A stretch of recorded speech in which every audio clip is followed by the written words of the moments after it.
येऊया पुढे एक महत्त्वाच्या बातमीकडे। JNPA स्फोटानं हादरले। स्फोटानंतर केमिकल कंपनीमध्ये आता आग लागली आहे। JNPA मधल्या कंपनीत हा मोठा स्फोट झालाय। या स्फोटानंतर आकाशात धुराचे लोट पसरलेले दिसतात। उरण खवाण फाटा इथल्या पाडेघर इथल्या JWR लॉजिस्टिक पार्क इथे ही आग लागलेली आहे आणि संपूर्ण आकाशामध्ये हे धुराचे काळे लोट पाहायला मिळत आहेत।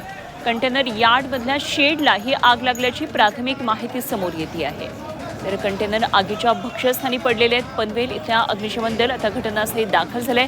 आग विझवण्याचे शर्थीचे प्रयत्न सुरू आहेत। आजूबाजूला अनेक कंटेनर यार्ड असलेला कंटेनरला देखील आता आग लागण्याची शक्यता आहे। त्यामुळे या ठिकाणी मोठी सतर्कता बाळगली जाते। संपूर्ण परिसर रिकामा करण्यासाठी प्रयत्न सुरू आहेत। मोठी धावपळ या सगळ्या दृश्यांमध्ये आपल्याला पाहायला मिळते। मोठ्या प्रमाणातली ही आग आहे आणि आग विझवण्यासाठी शर्थीचे प्रयत्न सुरू आहेत। JNPA स्फोटानं हादरले आणि यामध्ये केमिकल भरलेल्या एका कंटेनरला आग लागलेली आपल्याला पाहायला मिळते। त्यामुळे केमिकलला लागलेल्या आगीमुळे काळे धुराचे लोटच्या लोट या संपूर्ण परिसरामध्ये आपल्याला पाहायला मिळतात। केमिकल कंपनीमध्ये आग लागली। JNPA मधल्या कंपनीत हा मोठा स्फोट झालेला आहे।